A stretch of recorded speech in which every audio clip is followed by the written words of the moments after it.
Gentlemen, you are being sent in via Halo jump. Now, I realize not all of you have had hands-on experience.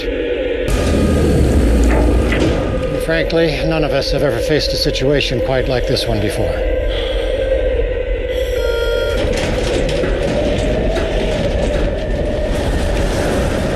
But I would not be asking any one of you to take this leap if I did not have complete faith in your ability to succeed.